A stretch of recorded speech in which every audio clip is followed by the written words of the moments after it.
Ustensiles, livres, cuisine tout équipée. Les Français adorent la gastronomie. Un juteux business de près de 3,5 milliards d'euros. Vous comprendrez pourquoi tous ces gourmands dépensent de plus en plus d'argent. Ça permet de faire de très bons repas, d'épater ses amis. Face à ces accros culinaires, les chefs étoilés comme Alain Sanderins font leur révolution. Ils mettent la grande cuisine à la portée de tous. Aujourd'hui, le prix de vente est crucial. C'est pas une fantaisie, vous voyez, c'est la réalité. Plus surprenant, vous découvrirez que certains grands chefs s'aventurent désormais dans la vente à emporter à prix cassé. On a quand même mis un demi-homard. À la carte, on a un homard entier. Mais ça fait quand même une belle portion. Et pour être encore plus accessible, d'autres acceptent même de mettre leurs recettes en bocaux. Qui nous a préparé Christophe Michalak? Alors attention, là, j'ai fait le tour de Paris. Tu nous as gâtés, là? Bah, j'espère. Sur les traces des chefs, de plus en plus d'amateurs tentent de faire de la cuisine leur métier. Oh, waouh! Ah ouais! Machine de guerre. Surfant sur la mode de la vente ambulante, venue des États-Unis, vous verrez comment ils installent leurs camions partout en France. Mais est-ce une bonne affaire? Petit sandwich, 6 €, s'il vous plaît. Enfin, si la cuisine est à la mode, c'est aussi grâce à la télévision. Nous avons retrouvé Xavier, un ancien finaliste de MasterChef. Suite à l'émission de TF1, il a ouvert son restaurant. Cette fois, il est seul derrière les fourneaux. Alors là, c'est le fameux tartare de dorade que j'ai fait pendant l'émission, que tout le monde avait craqué dessus. Enquête sur la cuisine, la nouvelle passion des Français.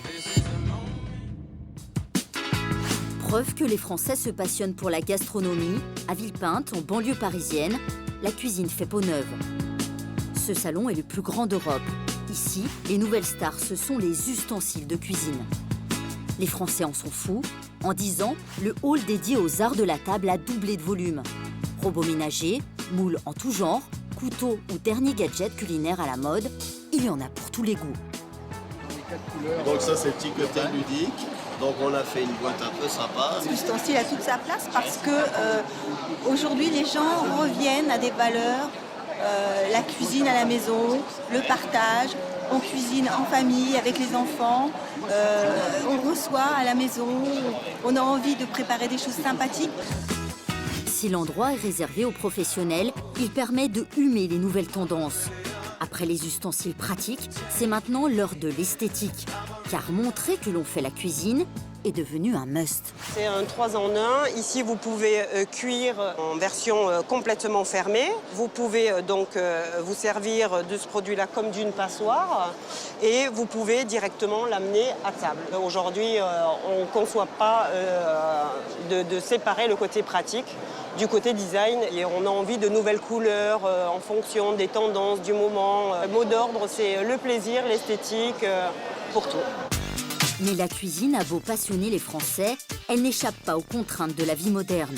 Les nouveaux ustensiles doivent faire gagner du temps. Cette papillote est une championne du chrono. Sur cette julienne de légumes, on va venir poser notre blanc de volaille. On a juste à déposer le couvercle, on ne rajoute rien, pas de matière grasse, pas de bouillon. Cuisson au micro-ondes à peu près 2 minutes 30. Voilà, on a notre volaille qui est très très moelleuse. Voilà, elle n'est absolument pas sèche. C'est bon, mais c'est chaud. Toujours plus rapide, voici comment cuire des œufs cocottes en 1 minute.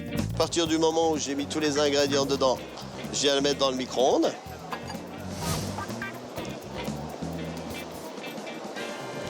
Excellent. Finalement, en moins d'1 minute, on a un repas quasiment complet. L'avantage de ces ustensiles, c'est qu'ils sont tous à moins de 30 €. De quoi autoriser certains coups de cœur sans se ruiner. Mais aujourd'hui, les cuisiniers amateurs sont capables de dépenser beaucoup d'argent pour leur passion. Depuis que la gastronomie est à la mode, la cuisine est devenue le symbole de la convivialité et de l'art de vivre dans la maison. En Bretagne, Tiffaine et Patrick ont même choisi d'en faire l'une des priorités de leur nouvelle villa. Donc déjà, dans la première partie, on en a 18. Comme 94% des Français, le couple rêve d'une pièce à vivre. Mais pas seulement. La cuisine est pour eux synonyme de vie de famille. On a vraiment privilégié ce coin-là par rapport à la construction, la cuisine et après la salle, parce qu'on y passe du temps pour le petit déjeuner. C'est les premiers rendez-vous en famille le matin. Donc on voulait vraiment une pièce agréable et conviviale avant tout. Tous les deux ont opté pour une cuisine toute équipée. Et ça tombe bien, ils ont face à eux des vendeurs prêts à tout pour leur en mettre plein les yeux. Depuis quelques années, les grandes enseignes de meubles et d'électroménager se sont emparées du marché. Du rétro à l'ultra-design, du laqué blanc au total bois, il y en a pour tous les styles et tous les goûts. Pour Véronique, la responsable des ventes de cette marque populaire, il faut se sentir bien dans sa cuisine. La cuisine doit être belle, mais surtout fonctionnelle. Là, ensuite, vous voyez, c'est une cuisine qu'on appelle sans poignée. Votre cuisine est réellement épurée et vous avez ce qu'on appelle, dans le langage technique, un profil qui permet vraiment de garder cette ligne épurée. Fini la cuisine où on ne faisait que manger. Aujourd'hui, la pièce s'ouvre sur le reste de la maison. Et pour être encore plus convivial, la majorité propose un îlot central, le Nec Plus Ultra. Et vous voyez, on arrive à faire des petits bars, des petits snacks. Vous pouvez avoir des îlots beaucoup plus importants avec la cuisson, sans la cuisson. Ça, c'est vraiment, on va dire, la grosse tendance. Et tout le monde a un peu envie d'un îlot chez soi parce qu'on a envie d'être... C'est un peu le symbole du regroupement dans la cuisine autour de l'îlot central. Si les cuisines clés en main se vendent aussi bien, c'est que le client peut tout choisir. Couleurs, plan de travail et même les finitions. Comme pour les voitures, le prix varie en fonction de la gamme. Nous avons une offre tout d'abord en kit pour les petits budgets et nous montons après en gamme sur des budgets plus importants sur des modèles montés. Pour 1 500 €, vous avez une cuisine. Et on peut vous faire une cuisine, allez, on s'emballe à 35 000 € sans aucun problème. Donc là, vous avez une cuisine en blanc laqué. Aujourd'hui, plus de la moitié des Français disposent d'une cuisine intégrée. Mais cela reste peu comparé aux 80% d'Européens, tous dotés de super cuisines modernes. Voilà pourquoi cette autre enseigne livre un combat sans merci pour conquérir ce marché très prometteur. Et si on n'avait pas changé de cuisine? La marque vient de signer ce dernier spot publicitaire pour tenter de séduire les seniors. Et oh tiens, un Péruvien. Dès sa diffusion, le site internet des magasins a enregistré un nombre record de visites. Une réussite pour Laure, la responsable marketing. Ce film a vraiment eu un très gros succès, puisque les gens, en fait, se sont dit que ça correspondait bien à leur mode de vie. Donc je pense qu'on a réussi à toucher vraiment la réalité de la vie des Français. Ici, pourtant, on trouve à peu près le même genre de cuisine que chez les concurrents. Même style, même matériaux, pour des prix à peu près identiques. Alors, pour se démarquer, ce géant du meuble a eu une autre idée, faire jouer son réseau de distribution.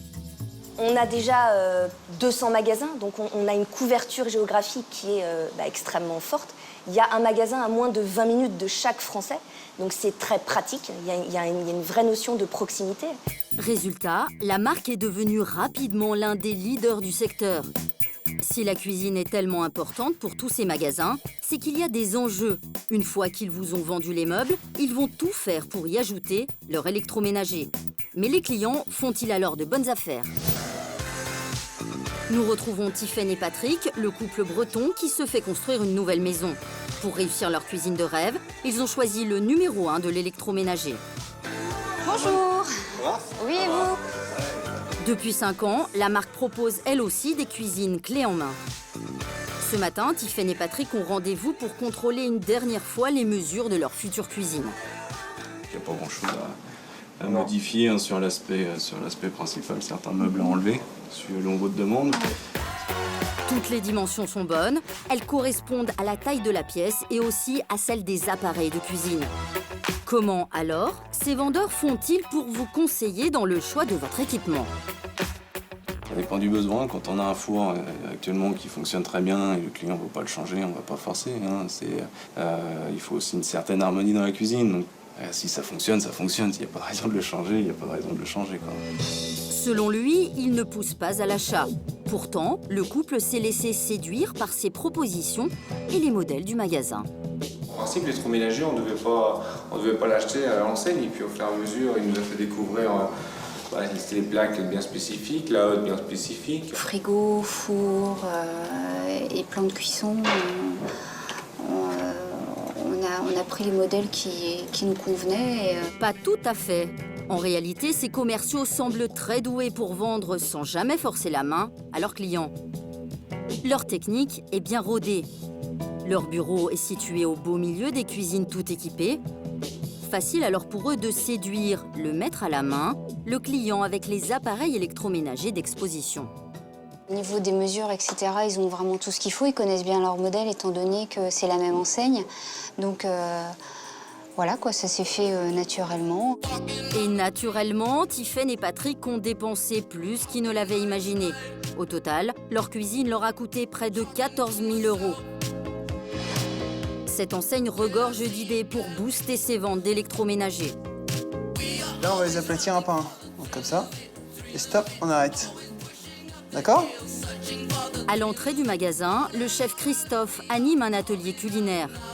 2 sœurs et un couple mettent la main à la pâte dans une cuisine de rêve, vendue ici, évidemment. Ça fait quoi de cuisiner dans une grande cuisine comme ça ?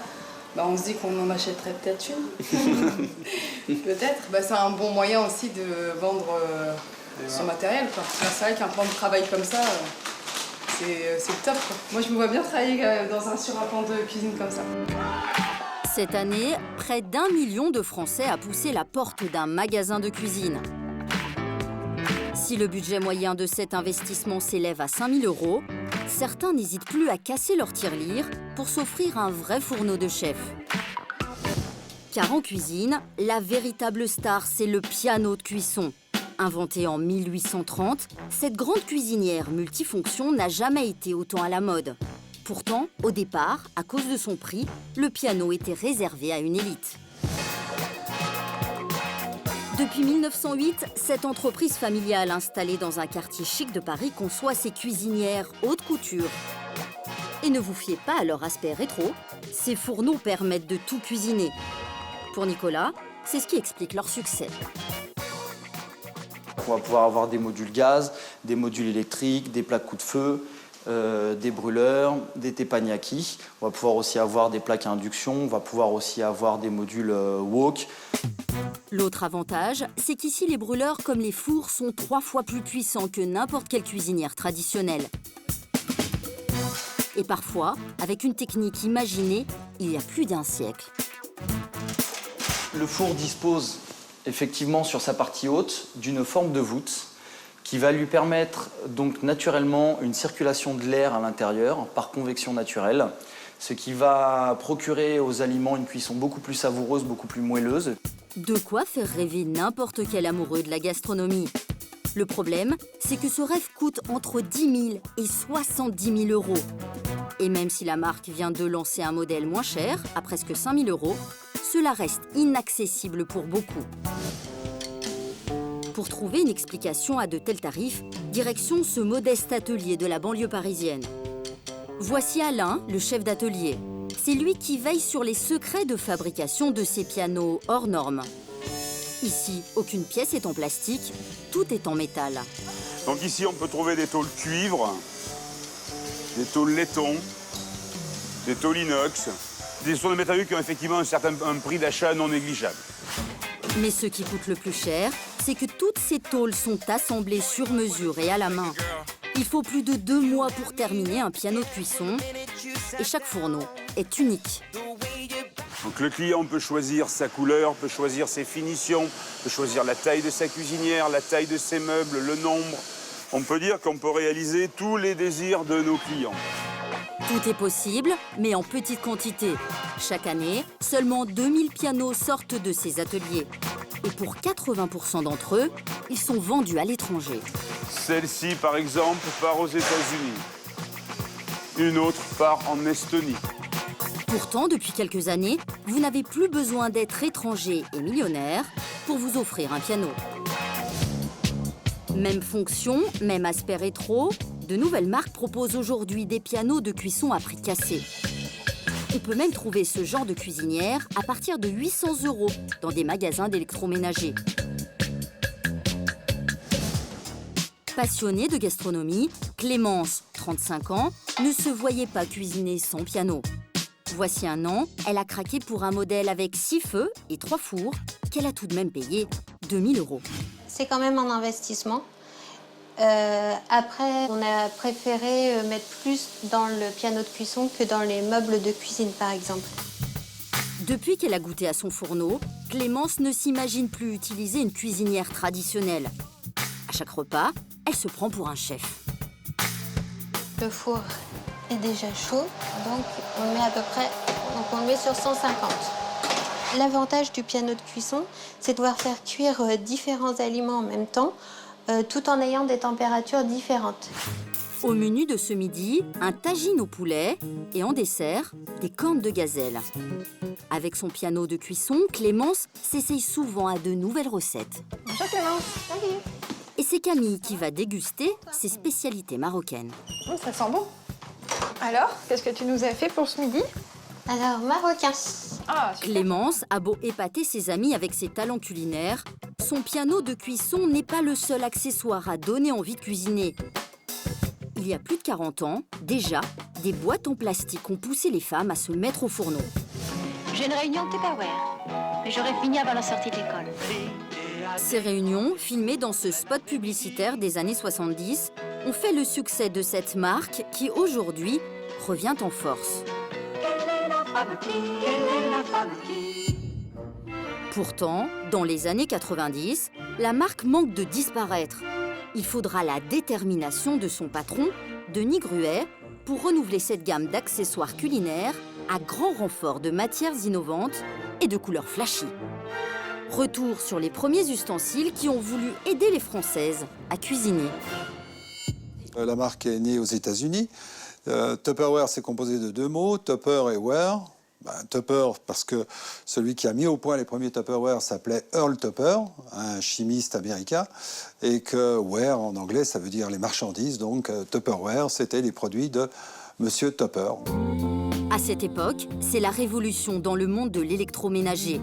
Spécialiste des matières plastiques, Earl Tupper crée le premier bol qui permet de conserver les aliments au frais. Comme d'habitude, derrière le succès, il y a une femme. Cette femme, c'était Brownie Wise, qui avait remarqué que les produits, pour être appréciés, devaient être démontrés. Et c'est là d'où est née l'idée de la démonstration. Grâce à ces fameuses réunions, les boîtes en polyuréthane se vendent à des millions d'exemplaires partout dans le monde. Mais les femmes se mettent à travailler et se détournent de la cuisine. Pour survivre, Tupperware s'adapte. Maintenant, il faut que les choses aillent vite, il faut que ça prenne le moins de temps possible. Donc, il fallait changer l'image, d'une part, et d'autre part, s'adapter à l'accélération de la vie. C'est ce que nous avons fait avec ces ateliers culinaires qui permettent, c'est le but de nos produits, de gagner du temps, de facilement préparer des recettes tout en consacrant un minimum de temps. En 10 ans, la société réussit à multiplier son chiffre d'affaires par 2. Tout ça grâce à de nouvelles méthodes de vente très efficaces.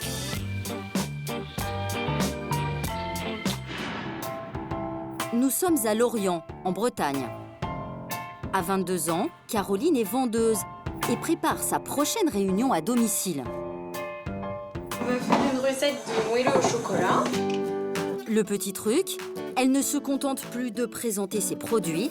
Désormais, elle apprend à ses clientes à cuisiner. Peut-être que c'est le Tupperware qui donnera envie de faire la cuisine. En réalisant des recettes en direct, la marque a retrouvé le chemin du succès. Et Caroline, avec 4 réunions par mois, vend pour 2 000 € de marchandises. Généralement, il y a des ventes. S'il n'y en a pas, c'est pas grave, on passe toujours un bon moment, mais généralement, les clientes viennent pour ça. Et moi aussi, puisque forcément, mon salaire dépend aussi de ça. On est commissionné, on gagne 20% de ce que l'on vend. Cet après-midi, la jeune femme a rendez-vous chez une fidèle cliente de la marque. Bonjour Corinne. Corinne a 48 ans et comme beaucoup d'habitués, elle préfère ce nouveau genre de réunion. Réunion d'avant, c'était on présentait les produits et aujourd'hui, on cuisine devant nous. Et c'est vrai que c'est plus sympathique, c'est plus convivial et je trouve que ça rajeunit énormément le produit. Enchantée. Comment tu vas? Ça va. Les amis de l'hôtesse sont arrivés. Caroline va démarrer son cours de cuisine. Donc aujourd'hui, on a choisi de réaliser avec Corinne une recette de saison. Une recette où le rôle de Caroline va consister à cuisiner exclusivement avec les ustensiles de la marque.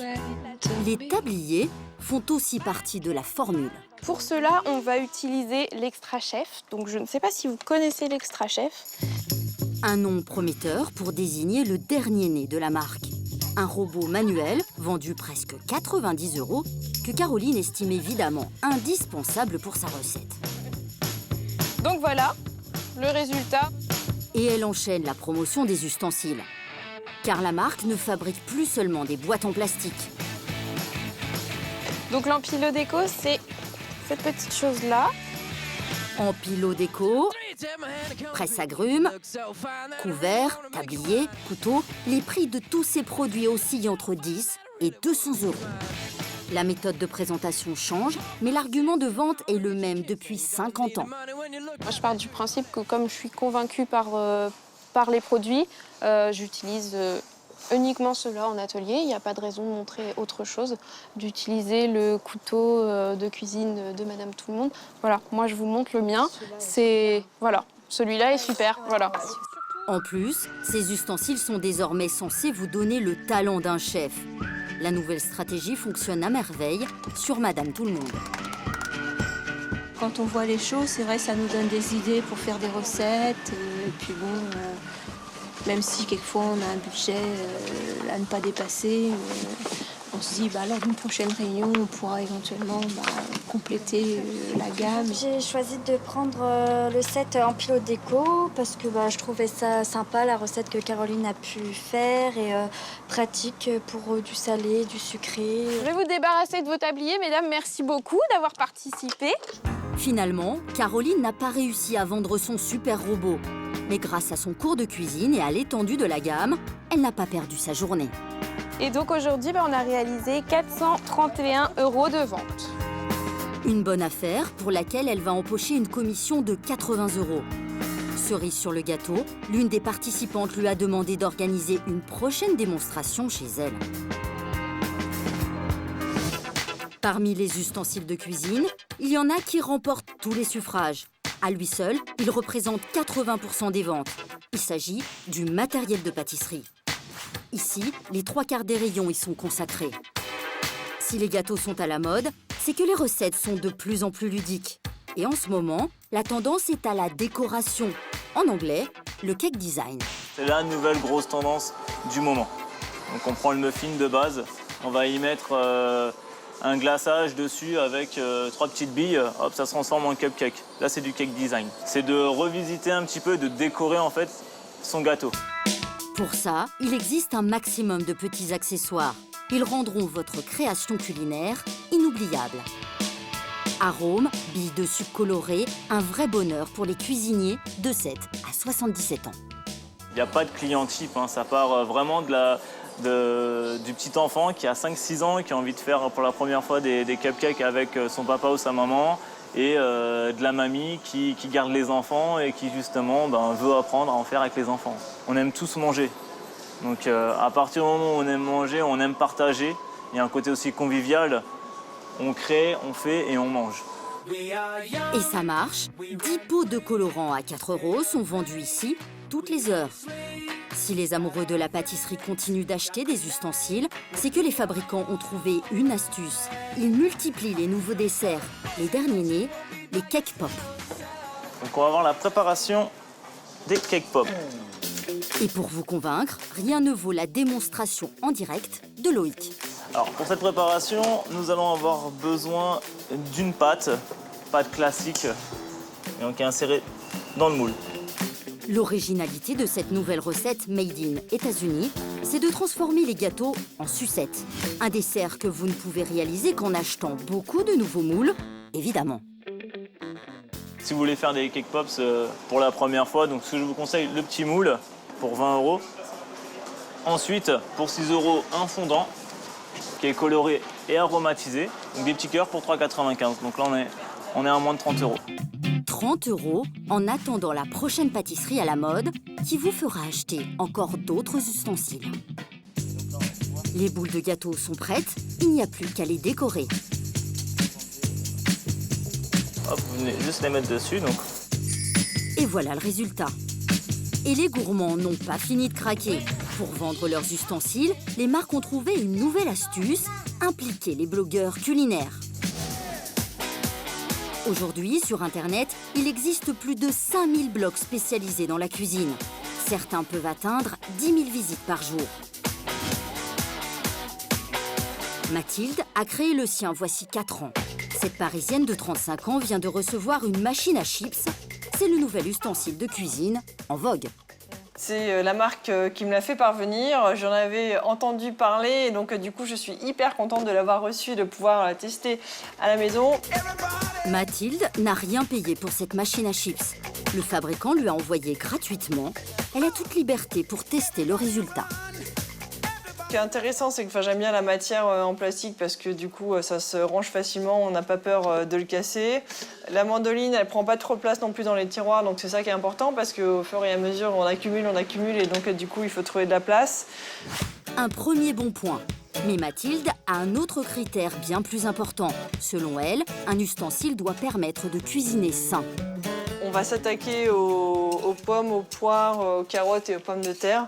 Il n'y a pas besoin de mettre de matière grasse sur ce produit-là, donc ça c'est un des grands avantages puisque si on veut faire attention à ce qu'on mange et puis pour avoir une alimentation équilibrée, on évite les matières grasses et du coup on peut manger des chips sans culpabiliser. Pour cette blogueuse, c'est un avantage de faire avaler facilement fruits et légumes aux enfants. L'ustensile tient ses promesses. Après avoir découpé ses fruits et légumes à la mandoline, elle enfourne le tout au micro-ondes. Là, on a les chips de pommes de terre.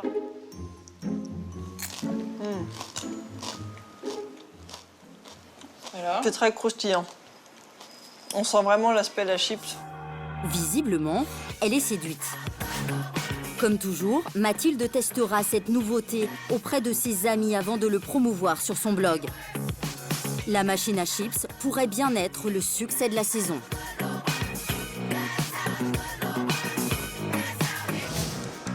Si les Français se remettent à faire la cuisine, ils craquent aussi pour la gastronomie haut de gamme.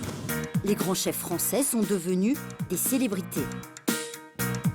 Un des premiers à se rapprocher du grand public s'appelle Alain Sanderins. Dans les années 80, le guide Michelin lui a attribué 3 étoiles, le must de la cuisine française. À l'époque, le moindre plat sur sa carte coûte plus de 100 €.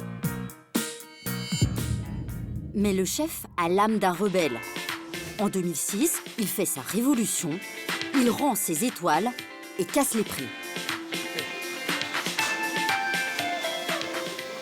Alors quand je suis rentré au métier, on faisait notre boulot, les recettes qu'on voulait, les vins qu'on voulait, et tout ça, vous voyez. Le prix n'avait pas d'importance, le prix de vente n'avait pas d'importance. Aujourd'hui, le prix de vente est crucial. Il faut se mettre ça dans la tête, c'est pas une fantaisie, vous voyez, c'est la réalité. À 73 ans, Alain Sanderins n'est plus derrière les fourneaux. Aujourd'hui, le chef, c'est Jérôme Bantel. Oui, mais on préfère quand même le saumon snacké. D'accord.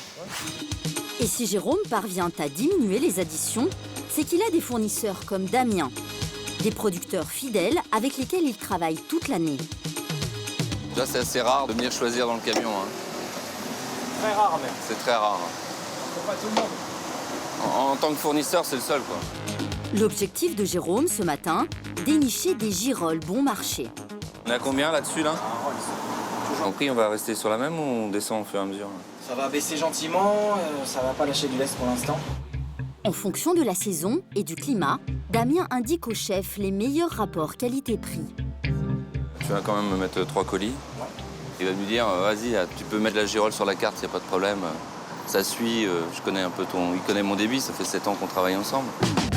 Une relation qui vaut de l'or et sans laquelle le prix des plats concoctés par Jérôme risquerait de s'envoler.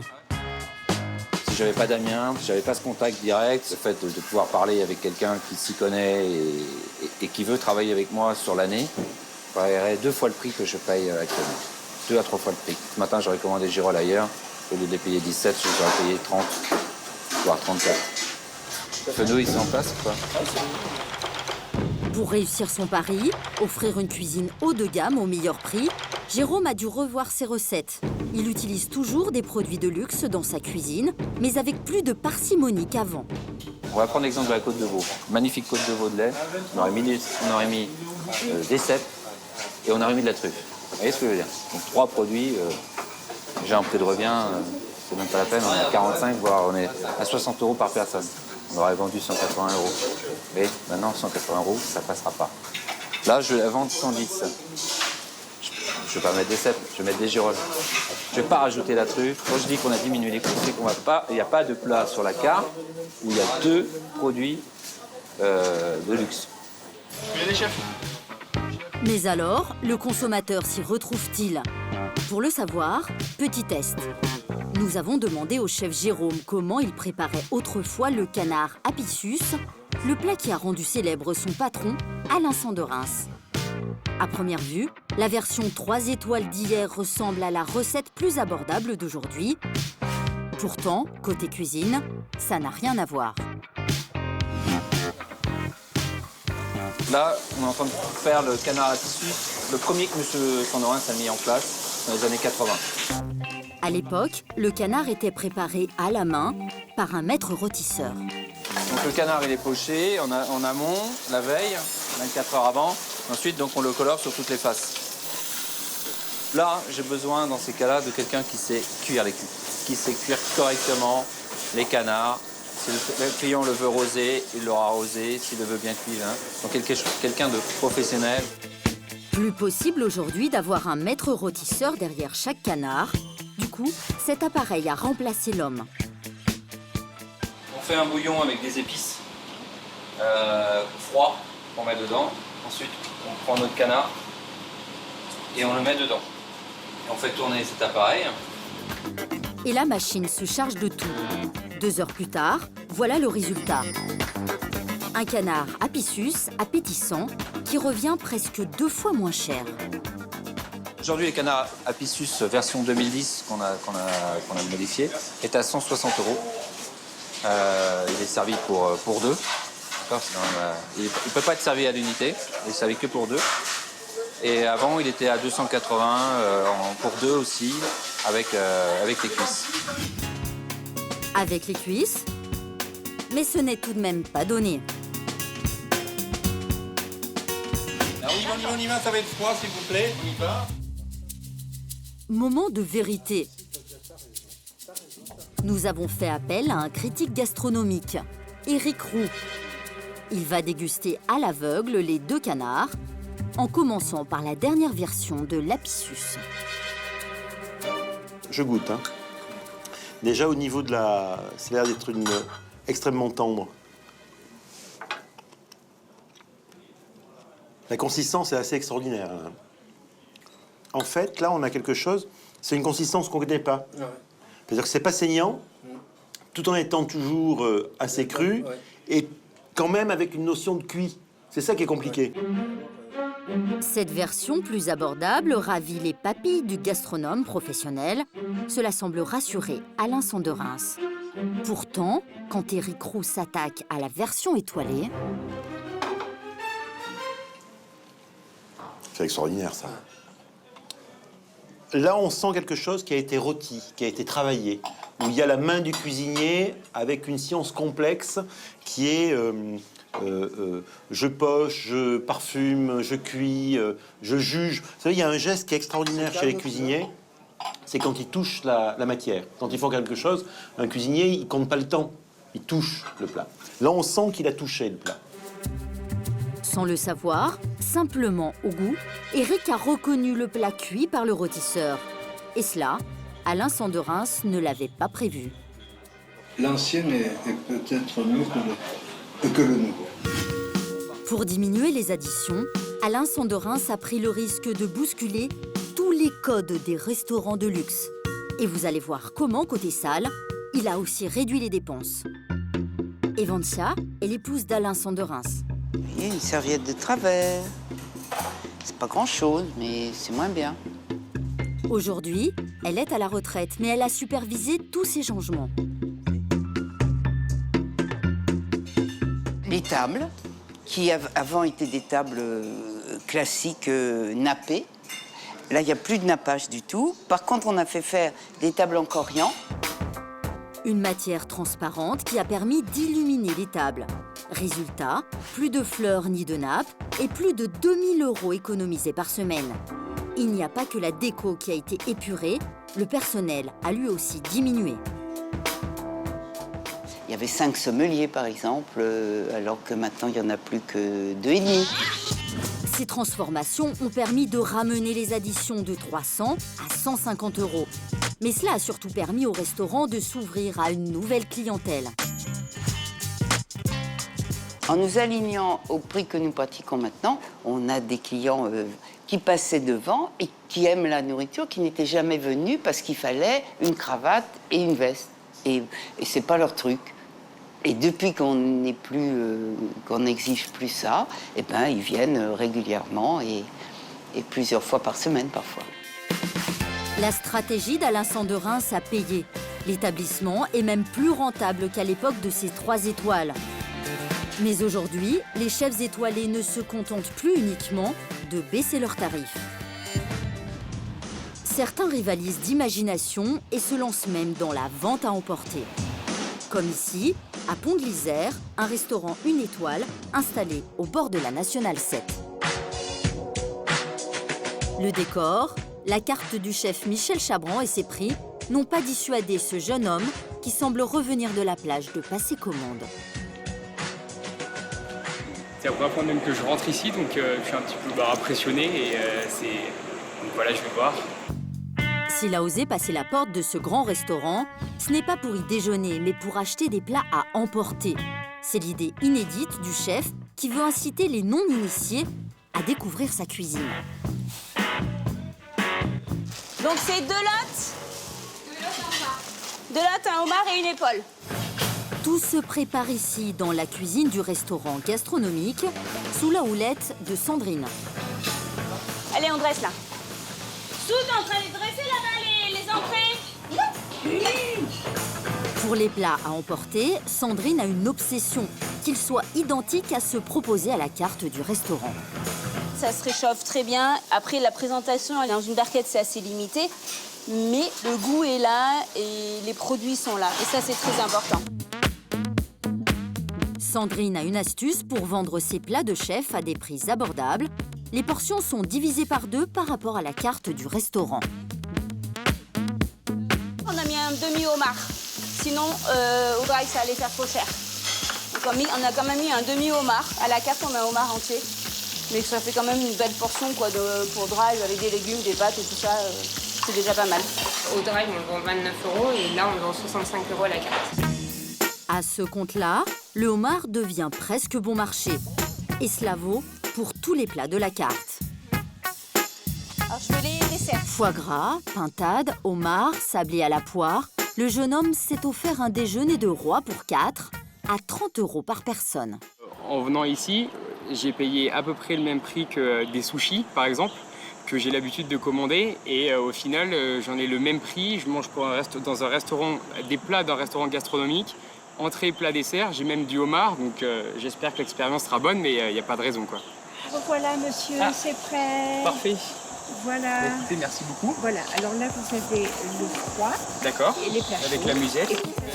La musette, car ici, pas question de repartir avec un vulgaire sac en plastique. Cela rajoute 20 € à la facture, mais il pourra la réutiliser. Le propriétaire du restaurant, Michel Chabran, et son fils Louis ont des tas d'autres idées. Pour développer une nouvelle clientèle, ils comptent profiter de leur proximité avec la route nationale.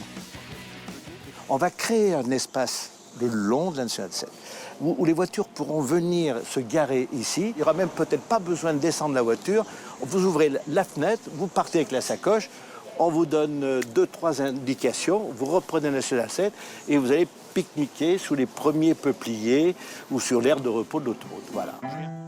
Le premier drive-in gastronomique est en route. Pour le chef Michel Chabran, il faut attirer les clients, coûte que coûte. Bon, hein. C'est comme cela que l'espace derrière son restaurant est devenu un jardin, plein de fruits et de légumes que le chef utilise dans sa cuisine. Nous sommes à la campagne, nous sommes au bord de la Seine, il faut entendre les petits oiseaux. On a un grand jardin, on a les plantes aromatiques, les petites fraises, des framboises, des tomates. Voilà, il faut redonner un petit peu ce que les gens ont envie. Le cuisinier a même construit une cabane de jardin. Mais ici, pas de râteau et de pelle, seulement les produits dérivés de la nouvelle marque qui porte son nom. Car Michel a compris une chose, aujourd'hui c'est l'image des chefs qui fait vendre. Les initiatives s'appuyant sur l'image et la cuisine des chefs se multiplient, comme ici à Paris. Dans ce nouveau restaurant, on a mis 8 grands cuisiniers français en bocaux. Vous prenez un petit panier et puis vous choisissez ce qu'il vous plaît. Toutes les recettes sont des recettes de chefs étoilés faites pour nous. Entrée, plat, dessert, toutes les recettes sont bio et concoctées dans de petits pots en verre. On aime tellement les chefs étoilés que chaque bocal affiche la tête de son cuisinier. Tous les chefs, vous les reconnaissez sur le petit avatar. Sous chaque plat, il y a la tête des chefs. Donc vous savez si vous mangez du Pic, du Goujon, du Renaud. Anne-Sophie Pic, 3 étoiles au guide Michelin. Gilles Goujon ou encore Philippe Marcon, eux aussi triplement étoilés. Tous ont joué le jeu et cuisiné des plats dignes de leur propre restaurant. Là, vous avez un décortiqué de crabe et velouté de chou-fleur. Vous avez un taboulé rose à l'hibiscus, crevettes en gelée. Du haut de saumon snacké, salade de lentilles vertes. Des menus étoilés, mais au tarif brasserie. Ici, vous pouvez vous offrir un menu complet pour moins de 20 €. Alors, comment cette enseigne peut-elle proposer des recettes de chefs à des prix aussi abordables? Dans quelques instants, vous allez découvrir la recette du succès de ces bocaux étoilés. L'idée originale d'un chroniqueur gastronomique, Vincent Ferniaud. Permission de monter à bord, Capitaine? Aux côtés de Benjamin et Florent, vous verrez comment une bande de jeunes entrepreneurs a choisi de surfer sur la mode des food trucks pour percer dans la cuisine. Mais arriveront-ils à vivre de leur passion? Les gens ne nous connaissent pas, découvrent beaucoup, posent beaucoup de questions, prennent des renseignements, demandent quand est-ce qu'on sera là. Donc c'est une première étape. Et puis la deuxième étape, c'est d'avoir des clients habitués. Enfin, vous découvrirez la concurrence entre les 1800 nouveaux livres de cuisine qui paraissent chaque année. Maude, elle, a trouvé sa collection culinaire de prédilection. Elle est pratique, pas chère et fait le bonheur de ses enfants. J'aime bien cuisiner avec ma maman. C'est un moment où on passe tous les deux surtout, donc c'est sympa, hein?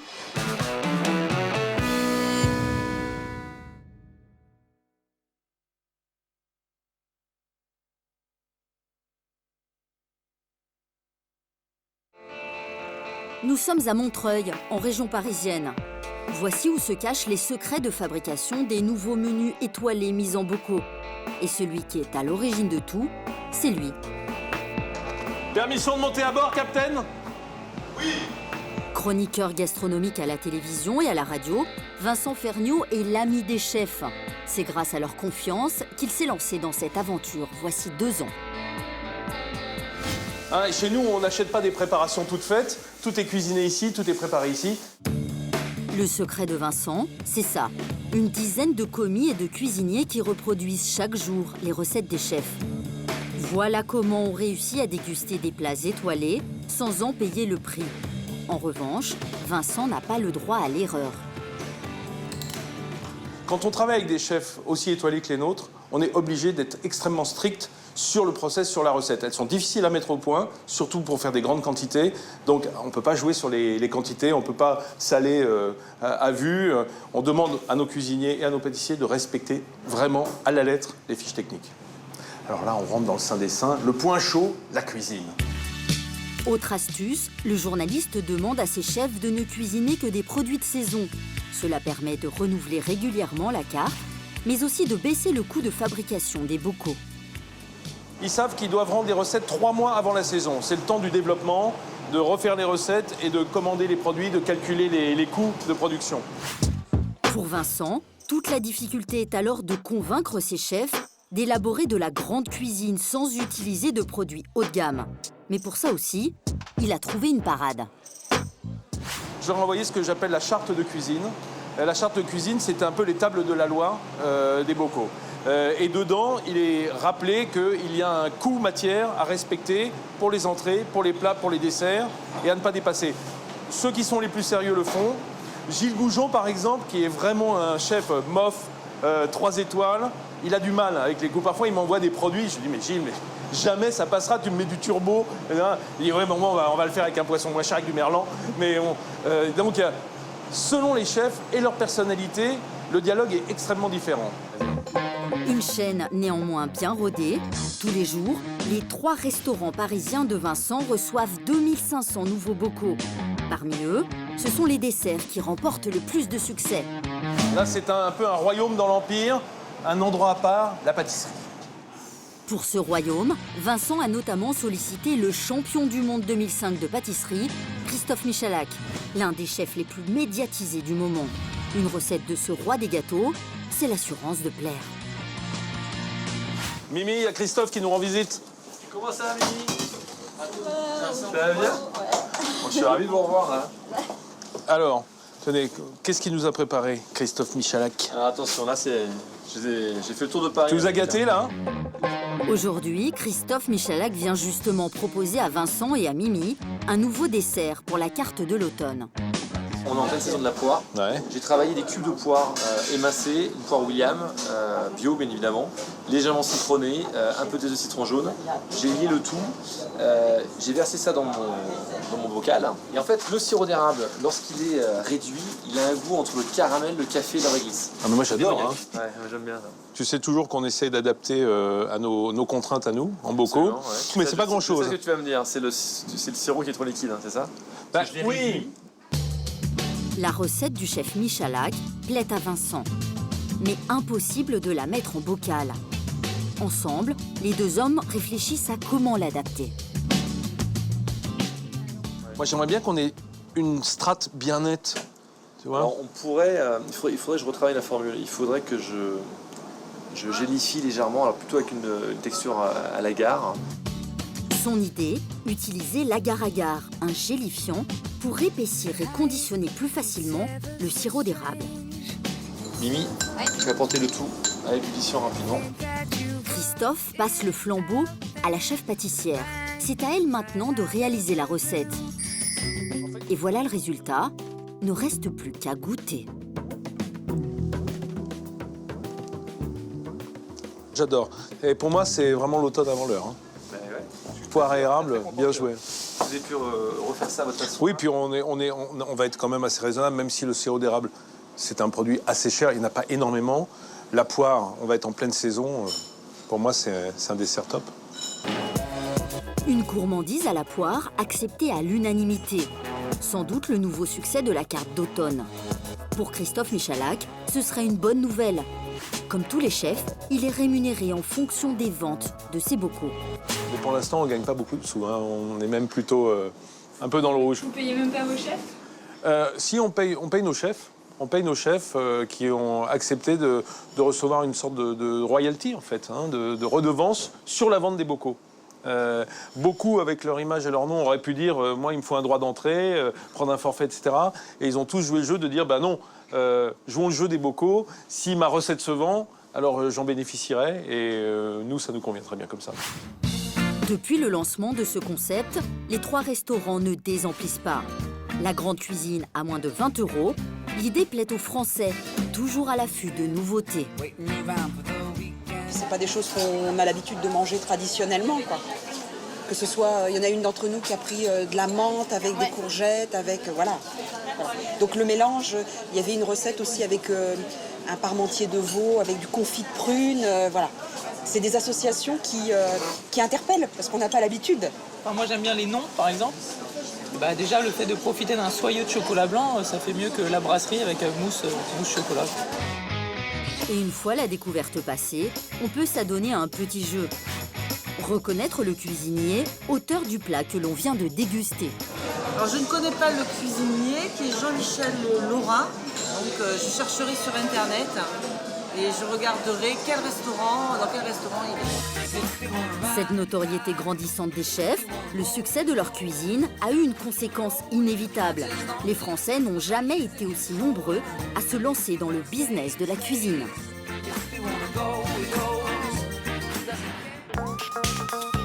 Depuis 2 ans, une formule de cuisine à emporter séduit les grandes villes. À Paris, on trouve le camion qui fume, le réfectoire ou encore la cantine California. L'idée des cuisines mobiles baptisées food trucks vient tout droit des États-Unis et propose principalement des hamburgers. Prix moyen du menu, 10 €, moins cher que dans une brasserie.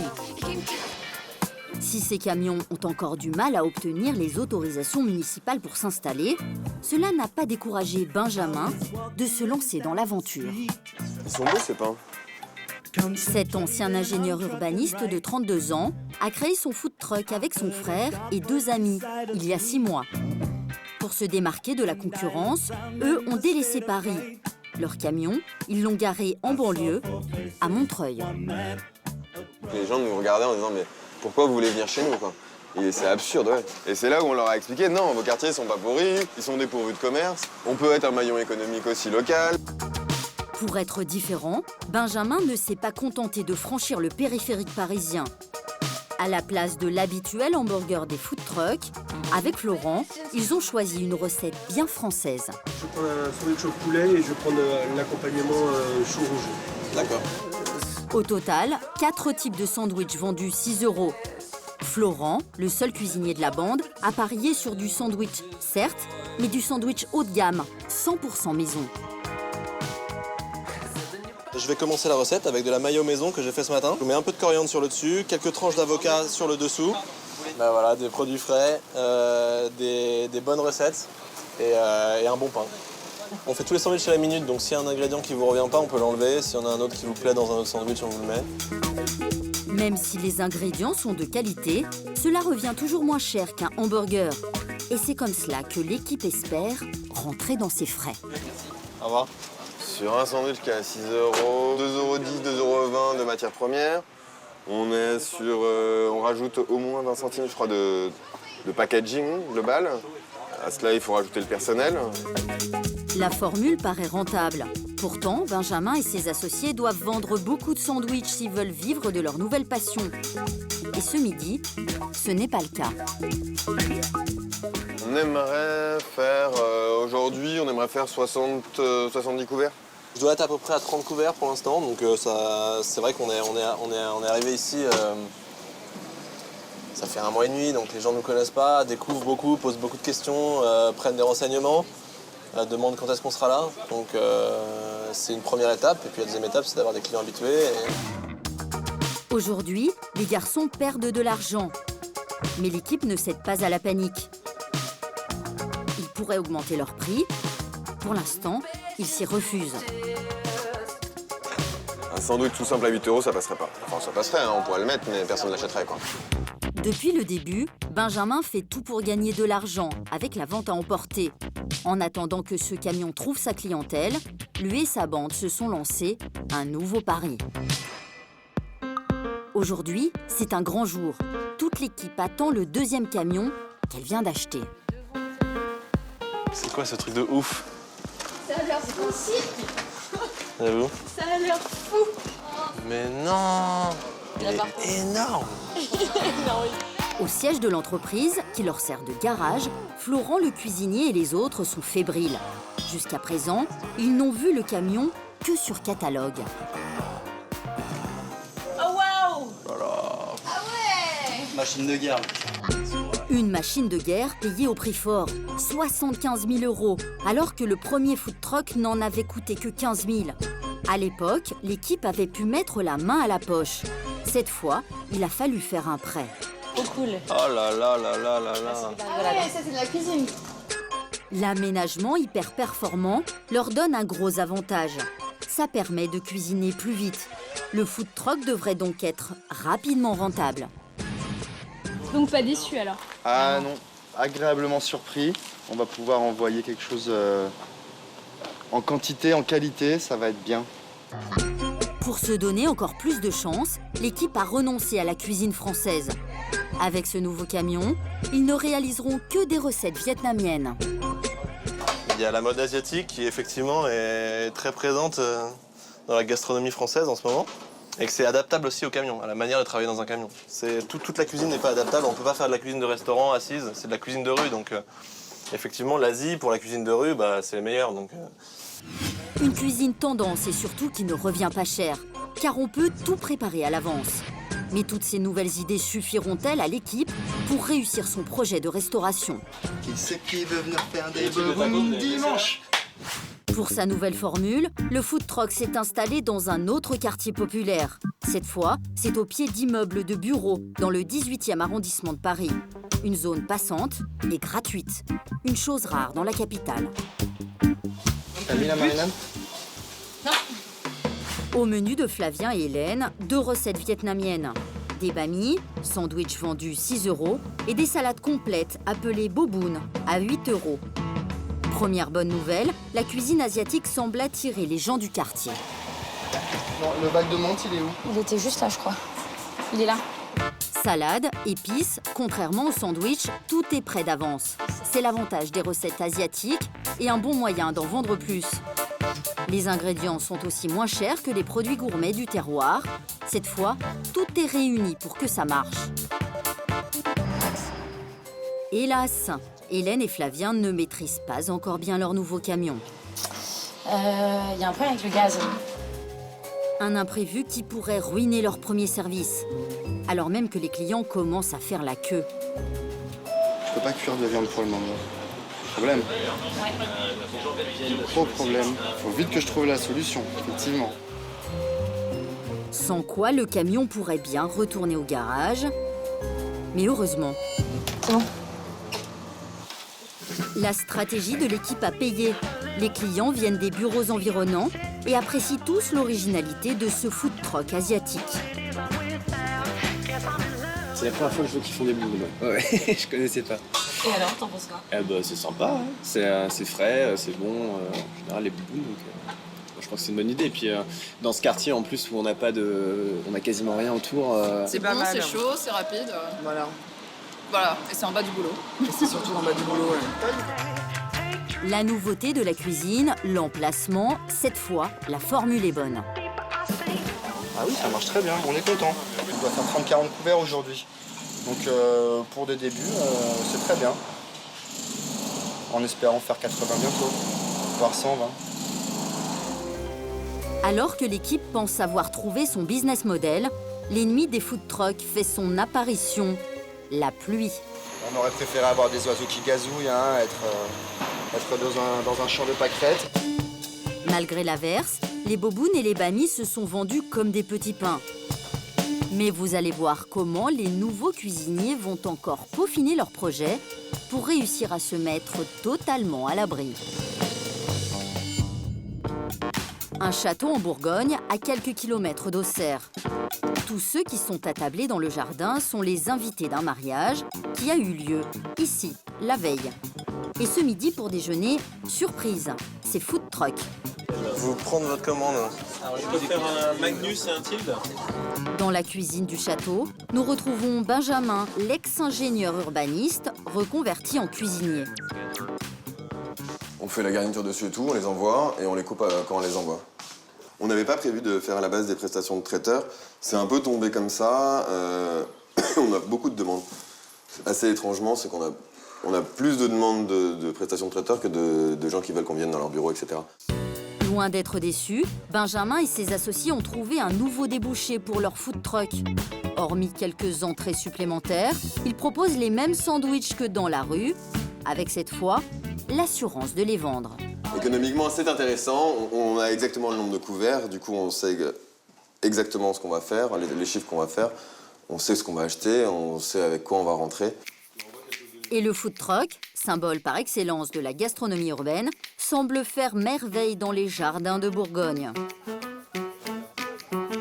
Alors, vous avez un choix de 3 sandwichs et vous pouvez choisir le Magnus, mais ici ou le Tilde. Mais vous pouvez commander, allez-y. C'est Julie, la mariée, qui a eu cette idée. et elle est plutôt fière de sa réussite. Le concept plaît beaucoup, il y a un côté un peu champêtre, on s'installe dans l'herbe, on mange de façon informelle avec ses doigts, ça dégouline et c'est comme ça et c'est exactement ce qu'on voulait faire, donc c'est ça qui est intéressant, ce concept un peu convivial, très original. Ça change des mariages traditionnels en fait. Ouais. On choisit ce qu'on veut manger. Puis quand on regarde la carte, on a des produits qui sont authentiques. Les invités sont ravis et la mariée, en plus de les voir se régaler, a fait une bonne affaire. Je pense qu'on doit être à autour d'une centaine d'euros par personne pour 3 repas, voilà, hors boisson. Julie a donc déboursé 7 000 € pour ses 70 invités. En moyenne, pour le même nombre de convives, les Français payent plus de 9 000 €. Une sacrée économie. Là, t'as le Magnus avec le Elsie pour Alice. Mais la bonne affaire, c'est aussi Florent et l'équipe du food truck qui la font. Avec les mariages, ils assurent leur trésorerie. Donc il y a les services de tous les jours, qui n'est pas celle qui fait de l'argent. Et l'autre partie, c'est l'événementiel pour vivre, quoi. Ça me plaît d'aller faire un mariage comme ça, avec des enfants, avec un grand jardin. S'ils veulent se développer, les food trucks vont devoir multiplier les nouveaux créneaux. Dans les campagnes françaises, il y a pourtant des camions de vente à emporter qui n'ont jamais connu la crise. Nous sommes à Vauréal, petite ville de la banlieue parisienne. Contrairement au food truck, Bruno peut garer son camion à pizza gratuitement, presque partout. Depuis 6 mois, il s'installe sur ce carrefour tous les jeudis soirs. Première chose, c'est de démarrer le four et puis après, le temps de ça se met en route, en fait, ça chauffe bien à bonne température. On a le temps de se mettre en place tranquillement et voilà. Ça, c'est la priorité, c'est ça. Avant de se lancer dans la restauration, cet ancien commercial cherchait un secteur porteur. Avec un marché français de plus de 6 milliards d'euros, Bruno s'est dit que la pizza était un bon filon. La Vallée des Pizzas, bonjour. Il y a un engouement pour la pizza. C'est convivial et puis on partage un moment sympa. En général, c'est le soir, après la journée, on en a marre, on n'a pas envie de faire à manger. Déjà, bon, voilà, donc c'est vite fait, on passe prendre une pizza et puis c'est réglé. La pizza, c'est quelque chose qui, à mon avis, va marcher tout le temps, quoi, en fait. Et si on fait des produits vraiment frais, des produits quelque chose qui est bon, obligatoirement, ça va fonctionner. L'autre gros avantage, c'est que cela ne nécessite quasiment aucune formation. Après 15 jours dans une pizzeria réputée et une école payée 1 000 €, Bruno a reçu son diplôme de pizzaiolo. Donc en fait, en 15 jours, on peut devenir un pizzaiolo aguerri. Non. Non, aguerri, non, on a de bonnes bases. Et après, après c'est l'expérience qui fait que, voilà, non, on n'a pas pizzaiolo, champion du monde comme ça, non. Une expérience notamment indispensable pour dégoter le bon emplacement, où les clients afflueront. Car avec 6 000 camions itinérants et 15 000 pizzerias, la concurrence est rude. Mais Bruno a 2 atouts, le nombre de ronds-points et de villages en France et un bon sens de l'observation.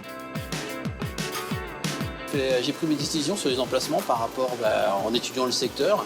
Là, c'est mon côté commercial où, là, ça sert à quelque chose, puisqu'on cherche un peu les endroits un petit peu isolés, les endroits où il y a il n'y a pas de service, en fait. Après, ça va se développer, le bouche à oreille, après, voilà, comme ça fait là, un petit peu sur les emplacements que j'ai depuis 6 mois. Et c'est ça, en fait, c'est le bouche à oreille, les gens viennent.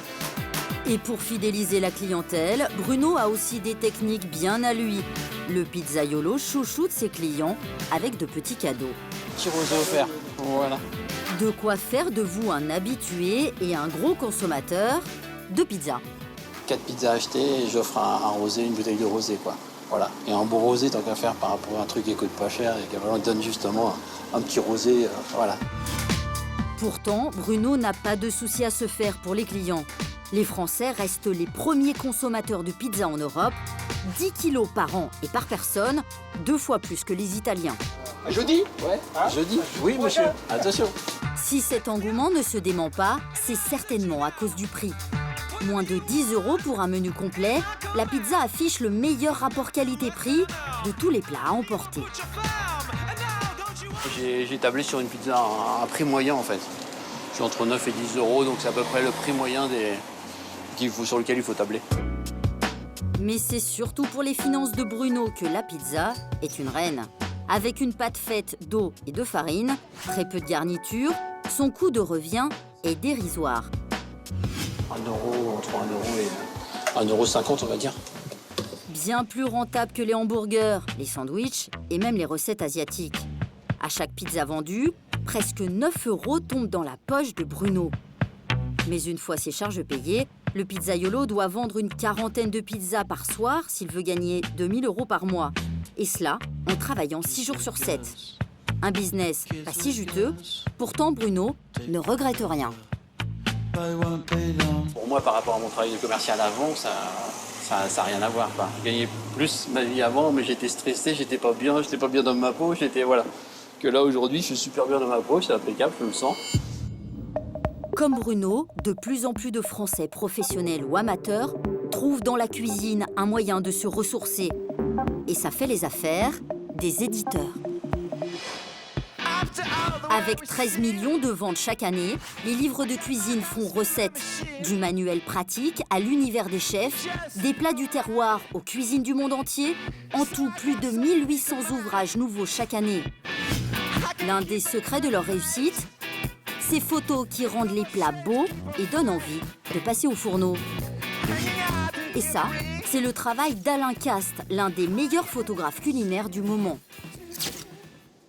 Il y a quand même pas énormément de personnes qui peuvent faire des jolies choses comme ça. Pour obtenir les photos les plus appétissantes, Alain Cast a développé une méthode imparable. Ce qu'on fait aujourd'hui... Très artisanal. Sa femme Faiza est styliste culinaire. C'est elle qui crée les recettes et les réalise juste avant qu'Alain ne prenne ses clichés. Le but de la manœuvre, c'est d'avoir un petit peu des choses qui sont faites vraiment à la main, qui sont vraiment des choses qui ont une validité du point de vue de la recette et du point de vue des ingrédients. Pour Alain, c'est ce réalisme qui rend la photo belle et réussie. Au menu de cette séance à la maison, tarte au pesto et à la tomate et plusieurs verrines. Mais pour que le photographe passe à l'action, il faut que les plats soient prêts. Oui, c'est-à-dire que dans l'équipe, il y en a quand même. Voilà, il y en a toujours un qui. Tourne les pouces. Voilà, absolument. C'est-à-dire que bon, c'est ça c'est le. Pendant que l'autre turbine, on va Exactement, c'est toujours le grand débat. Et quand c'est prêt, Faiza doit encore peaufiner quelques détails pour que la recette soit photogénique.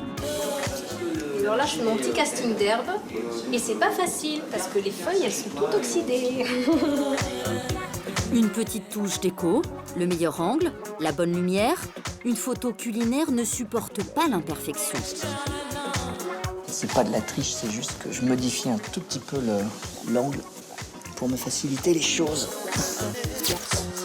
Et voilà le résultat. Voilà, regarde, c'est mieux ça, non? Regarde. Quand quelques défauts subsistent, Alain les fait disparaître grâce à un logiciel. C'est la même méthode pour les photos de mode et les mannequins.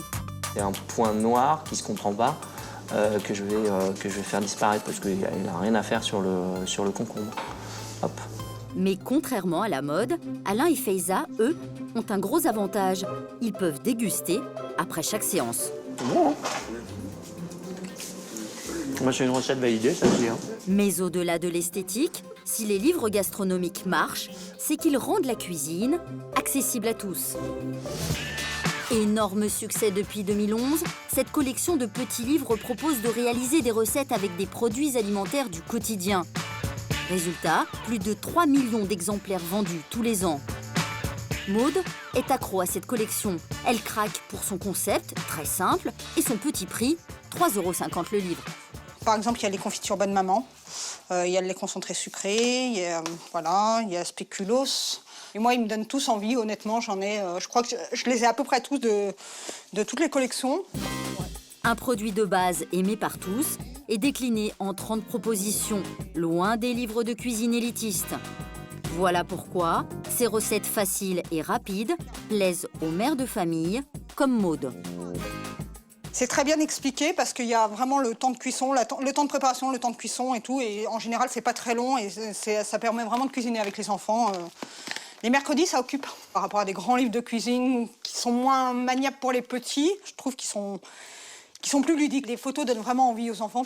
Giacomo, tu peux venir, s'il te plaît? Bon, on va cuisiner. On va choisir ce qu'il y a à cuisiner. Giacomo et Paolo, les 2 enfants de Maude, adorent se transformer en chef de cuisine. Le plus dur pour eux n'est pas de se mettre au fourneau, mais de choisir la recette. En fait, c'est vraiment au coup par coup, selon les envies des enfants. Là, ils veulent du chocolat aujourd'hui, donc on va faire un cake au chocolat aux Smarties. Et puis on fera une boisson pour avoir un peu de lait, donc un kit milkshake. Il faut les Smarties, donc 50 grammes de Smarties. Avec ces recettes, les matières premières se trouvent souvent dans vos placards. Maude et les enfants peuvent se mettre au travail. Un vrai moment en famille. J'aime bien cuisiner avec ma maman, parce que c'est sympa, on s'aide. Oui, et puis c'est un moment où on passe tous les deux surtout, donc c'est sympa, hein? En moins de 15 minutes, la recette est faite. Un jeu d'enfant. Plein de Smarties dedans. Oui, c'est vrai, maman, plein de Smarties. Ça va être bon, hein? En attendant que le gâteau soit prêt, Maude et les garçons se lancent dans la préparation du milkshake. Avec encore un produit d'une marque connue qui plaît aux enfants. Du lait, de la glace, ne reste plus qu'à mixer le tout. On va mettre le milkshake au frigo. Le gâteau sorti du four, c'est le moment de tester le résultat de cette séance de cuisine en famille.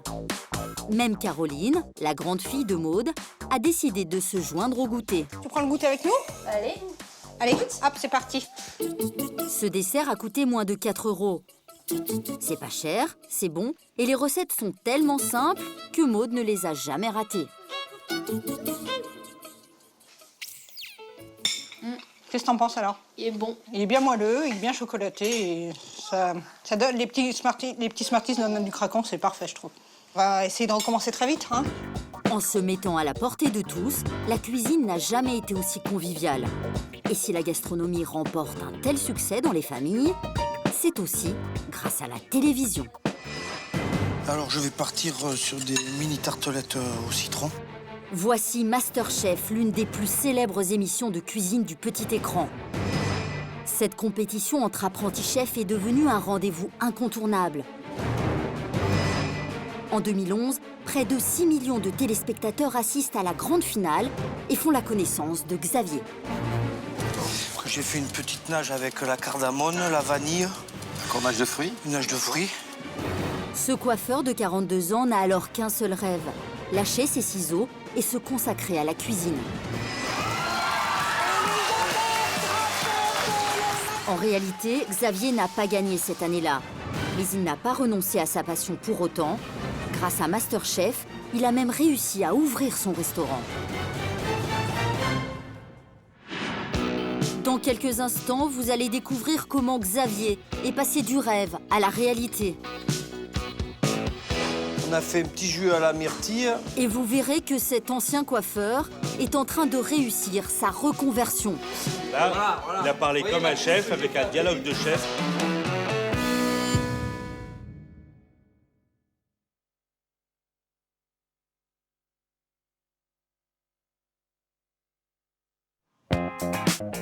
Un an après MasterChef, nous avons retrouvé le finaliste de l'émission à Saint-Jean-Cap-Ferrat. C'est dans cette jolie station balnéaire de la Côte d'Azur que Xavier exerce ses talents. On va attaquer les entrées, ouais. Vas-y, lance les entrées. Service! Malgré la médiatisation que lui a apportée la télévision, il est resté simple.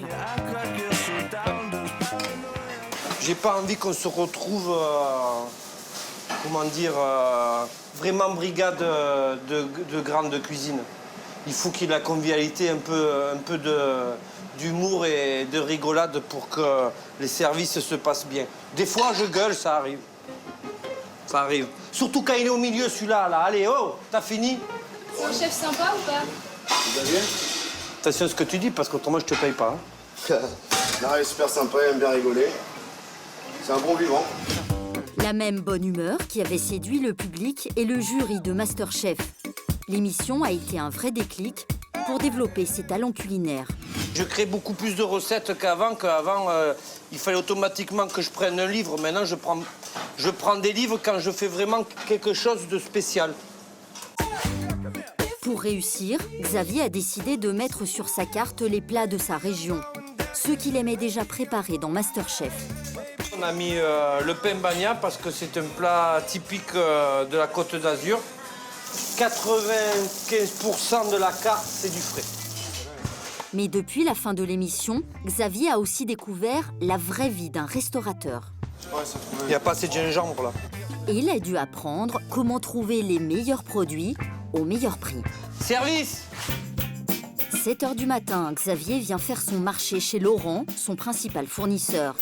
Pour que son restaurant soit rentable, le chef ne peut pas se laisser aller à toutes ses envies.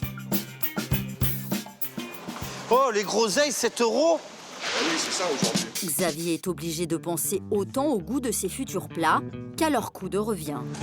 Voilà, là, tu as un superbe produit, mais c'est pas avec des produits comme ça que tu vas pouvoir sortir des desserts à 5-6 €. Quand il a ouvert son restaurant, il ne voulait cuisiner que des produits haut de gamme. Xavier a vite compris qu'au prix où il vendait ses plats, il n'allait pas gagner sa vie. Moi, je suis arrivé, j'ai dit, ouais, je vais faire du loup sauvage, je vais faire ci et ça. Quand tu vois qu'un loup sauvage comme ça, tu le payes 60 ou 70 €, tu peux pas vendre à perte. Hein. Tu vois, en 3-4 kilos. Ça, c'est magnifique, ça. Mais là, c'est une super pièce, mais ça, au restaurant, c'est... Il doit être pas loin de 30 € le kilo, là. Ouais, moi, je connais les tarifs maintenant.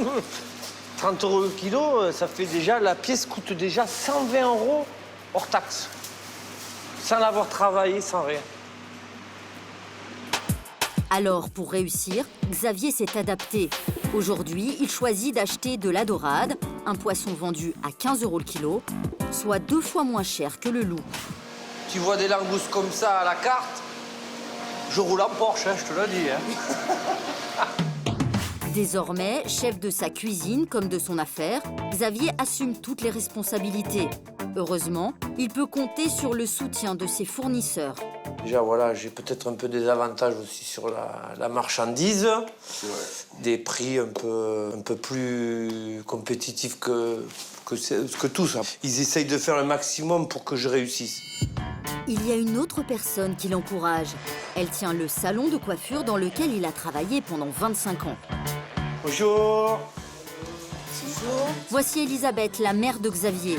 Elle n'a pas raté une miette de l'expérience télévisuelle de son fils. Pour lui, c'est la plus belle des récompenses.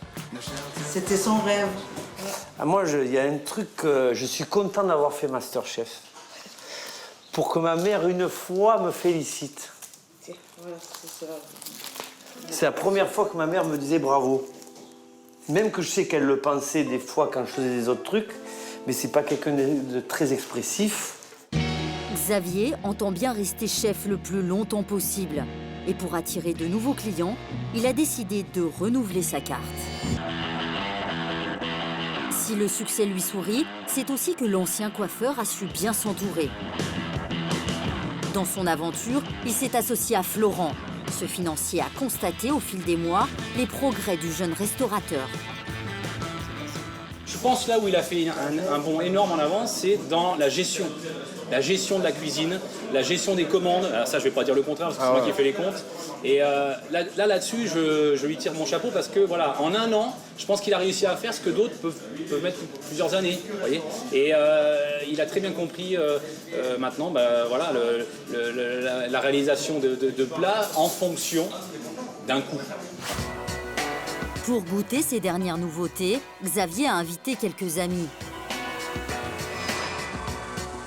Autour de la table, des fournisseurs et des cuisiniers, dont Emmanuel Ruse, le chef du restaurant Loufassoum, une étoile au guide Michelin. Ne distribuez pas la cuisine, là. Sortez, s'il vous plaît, là. Là, vous n'avez pas le droit d'être ici, allez. Les invités ont beau être des amis, Xavier n'emmène pas large. Il se sent un peu dans la peau de l'ancien finaliste de MasterChef qu'il était il n'y a pas si longtemps. Aujourd'hui, c'est un test sous pression.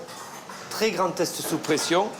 J'ai fait venir des chefs ou des personnes qui sont dans le monde de la cuisine pour goûter le maximum de plats de ma nouvelle carte pour qu'ils me disent Je pense que les petites erreurs ou ce que j'ai à retoucher pour être, entre guillemets, au top. Et s'il a remplacé le loup par de la dorade pour faire des économies, il a gardé ce qui a toujours fait son succès. Alors là, c'est le fameux tartare de dorade que j'ai fait pendant l'émission, que tout le monde avait craqué dessus. Un peu retouché, parce qu'après, voilà, tu vas vraiment essayer de chercher la pointe des goûts. Des dressages à la Xavier. Très, très simple. Droit au but, comme on dit. Voilà, comme une crème brûlée, après on le brûle dessus. On a fait un petit jus à la myrtille et du foie gras. Ça se tient bien. Voilà. C'est quoi Avant de la réussir, j'ai quand même refait 3 fois. Donc, si on comprend bien, c'est la nouvelle carte pour cet été. Voilà, c'est la nouvelle carte pour cet été. Et je vais, en tant qu'à faire, je vais vous amener aussi le carpaccio de poulpe, comme ça vous pourrez le goûter. Au menu de la nouvelle carte, tartare de dorade ou carpaccio de poulpe, côte de bœuf à la provençale, foie gras poêlé au palais de maïs. Xavier guette du coin de l'œil celui dont il redoute la vie, le chef étoilé, Emmanuel Ruse. Rien à redire. Petit carpaccio. L'originalité dans la crème brûlée, là, j'aime beaucoup. Un petit peu plus d'acidité dans le carpaccio, peut-être. Dans le tartare, un petit peu plus vite. Et c'est vrai que depuis le début, à l'ouverture à maintenant, les progrès, on les voit. Pour le chef Ruse et tous les autres, la carte de Xavier est un franc succès. Alors, c'est pas une cuisine d'un grand professionnel, mais c'est une cuisine de cœur. La générosité qu'il donne dans sa cuisine, c'est exceptionnel parce qu'on sent qu'elle est faite avec du cœur. Un vrai compliment de la part de ce chef, connu pour son franc-parler. Car quand Xavier s'est installé, les restaurateurs du coin ne l'ont pas tous accueilli à bras ouverts. Il ne savait pas dans quel milieu il arrivait, parce qu'il est arrivé en finale de cette émission de télévision, mais ce métier, il l'aimait beaucoup parce qu'il était passionné par ce métier, mais il ne savait pas le pratiquer vraiment comme nous on le pratique. Et puis on a discuté tous les deux, et j'ai dit ce que je pensais, il a dit ce qu'il pensait, on a été francs l'un et l'autre. On s'est rentré dedans d'entrée. C'est la fin du repas, la pression est retombée. Xavier se laisse aller et livre quelques-uns de ses secrets. Hop, tu retournes de l'autre côté parce qu'il reste encore la matière un peu. Ouais. Ça fait que tout le gras, il est devenu craquant, ça fait une pellicule croustillante. Tu remets 2 minutes de l'autre côté. Tire, je me pose au-dessus du four à tirer. Là, il a parlé comme un chef, avec un dialogue de chef. Et comme... C'est un chef. Voilà, c'est un chef. Depuis la mise en place de sa nouvelle carte, Xavier n'a reçu que des retours positifs de ses clients. Il va même être répertorié prochainement dans un célèbre guide gastronomique. À l'amitié! Aujourd'hui, les Français revendiquent autant l'envie de bien manger que de cuisiner eux-mêmes. Avec plus de 30 milliards de chiffre d'affaires, le marché de la cuisine est en pleine forme et vu le nombre grandissant de gastronomes, ce n'est pas prêt de s'arrêter.